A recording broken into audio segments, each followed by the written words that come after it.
it's Sophia. Welcome back to my channel. We are here with another episode of Sutras by the Fire, and today we're going to go over the next few sutras. The sixth sutra explains 7, 8, 9, 10, and 11. The sixth sutra. They are right knowledge, misconception, verbal delusion, sleep, and memory. Here Patanjali names the 5 types of vrittis and explains them one after the other.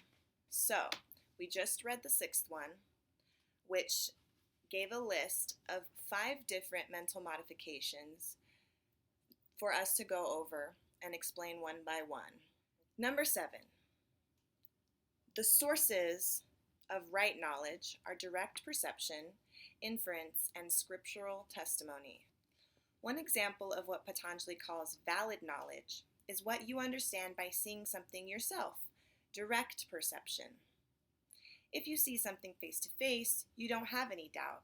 That's one way to get valid knowledge. Another is by inference. Seeing smoke, you infer there is a fire, because without fire, there can't be smoke. When you see a cow giving milk, you infer that cows give milk. You have not seen them all, but you assume. And there is one more way. You may not have seen anything personally and may not have anything from which to infer, but a reliable authority or a person who has really understood something tells you. Here we normally mean the Holy Scriptures, which we believe because they are words of the sages, saints, and prophets. They have seen the truth and have expounded upon it, so we believe them. That's why in the East, if anyone asks you to do the same practice, it is expected that the Scriptures also recommend it.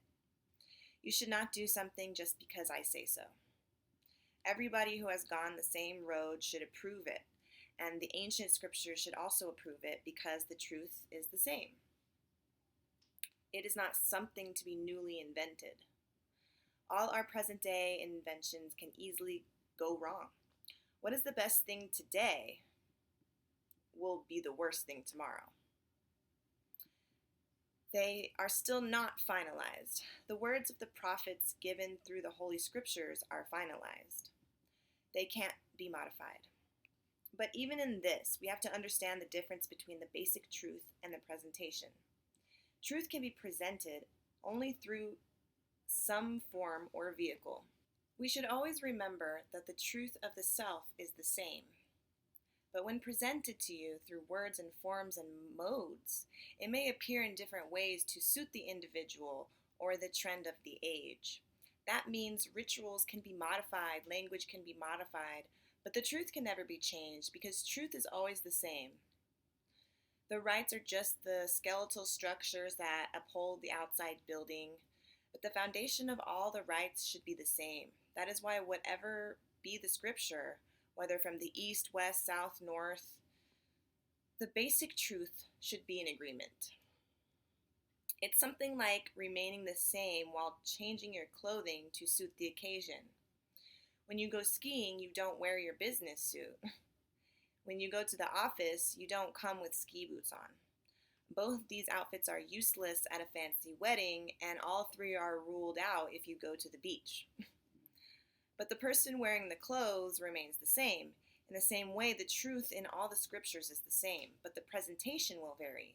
If a teacher says, concentrate and meditate, or analyze your mind and develop virtuous qualities in your life, all the scriptures of the world should also say that. If I say, in the name of yoga, you can tell 10 lies every day, that is the modern yoga. Believe me. You can always ask, where is the proof? I should be able to give a scriptural authority. If I cannot, there is something wrong with me. That's why you need not just believe and follow someone or something blindly. If you have doubt, refer to any holy book.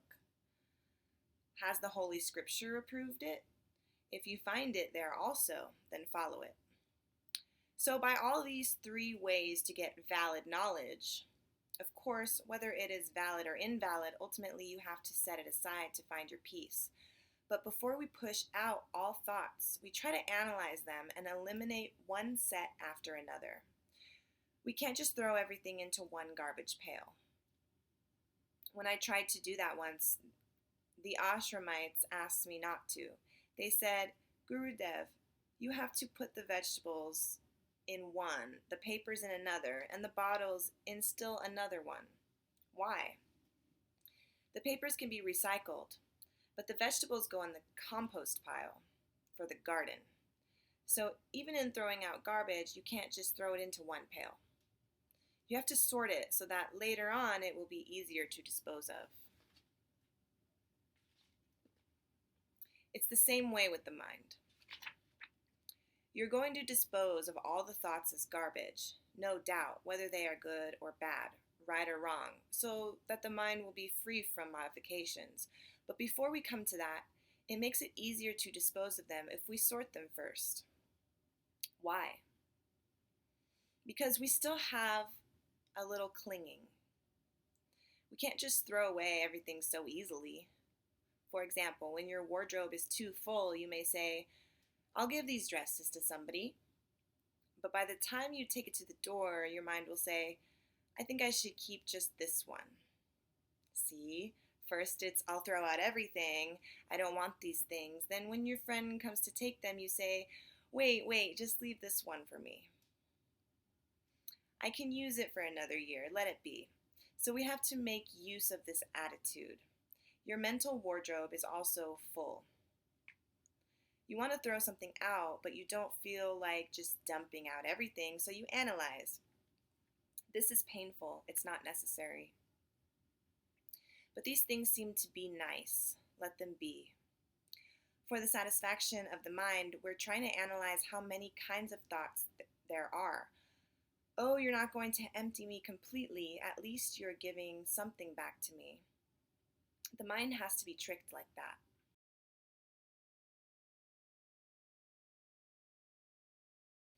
Oh, is this too much, son? All right, I won't give you all of it. She would form all the rice into a flat disc and then cut a line across and say, see, I'm taking away half. You only have to eat the other half. So the other half would be pushed aside on the plate and she would feed me. And I would be satisfied. But while I was eating, she would start telling me nice stories, and before long the other half would also have vanished. If by chance I looked down at the plate before the whole thing was empty and said, Mother, you're feeding me more, I don't want it, she would say, all right, son, I'll take away this half. She said she would take away half, no? She always took half from the remaining portion. That is a trick in feeding a child. The same trick can be used in emptying the mind of thoughts. Tell the mind, all right, you have that much, I'll take the rest away. After a while, you say, this also seems to be unwanted. Let's take this away also. You remove them little by little. That's why Patañjali is so careful in forming the thoughts into different groups. Number 8. Misconception occurs when knowledge of something is not based upon its true form. In the twilight, you see a coiled rope and mistake it for a snake. You get frightened. There is no snake there in reality. There is a false understanding, but still it created a terror in your mind. It is not only valid knowledge that creates thought waves, but erroneous impressions also. Number 9. An image that arises on hearing mere words without any reality as its basis is verbal delusion.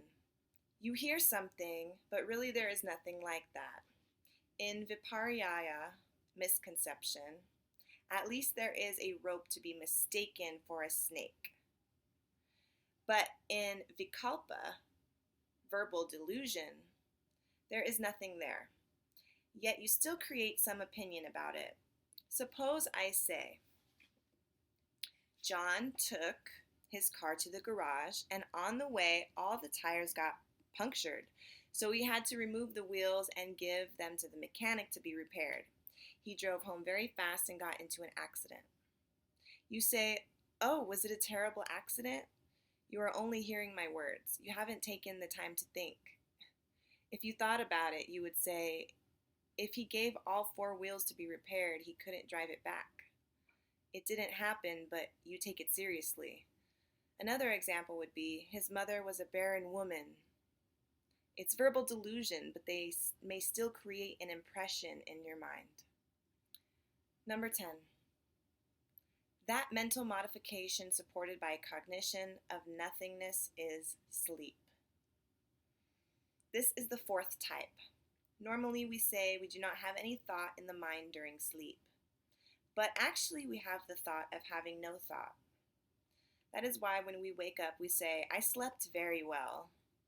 I knew nothing." You knew nothing, but you know that you knew nothing. Don't think there is no thought in sleep. If there were no thought and you were completely unconscious, you would not even feel that you had slept. All other thoughts are temporarily suspended except this one, the thought of emptiness in the mind, which leaves its impression upon waking. Number 11. When a mental modification of an object previously experienced and not forgotten comes back to consciousness, that is a memory. Memories create impressions in the mind and at a later time come to the surface, either when we want them or sometimes even when we do not want them. Memories come in 2 ways. Dreams are memories that come to the surface when we are asleep, and daydreams are memories that arise during the day. Both are impressions which, when formed, slowly descend to the bottom of the mind and come to the surface when they are rekindled for some reason. So these are the 5 kinds of vrittis, or thought forms, mental modifications, that must be controlled to make the mind void and to allow the inner peace to shine through. Knowing this, our next question is, how can we control these vrittis? How can we control these mental modifications? It's easy to say control the mind, but in reality, the mind seems to be controlling us. We will continue along with our sutras in the next video. And if you enjoyed this, please leave a thumbs up on the video so YouTube knows that you enjoyed my content and it can share my videos to a wider audience. And if you haven't subscribed yet, please take a moment to click subscribe. And I will see you in the next Sutras by the Fire.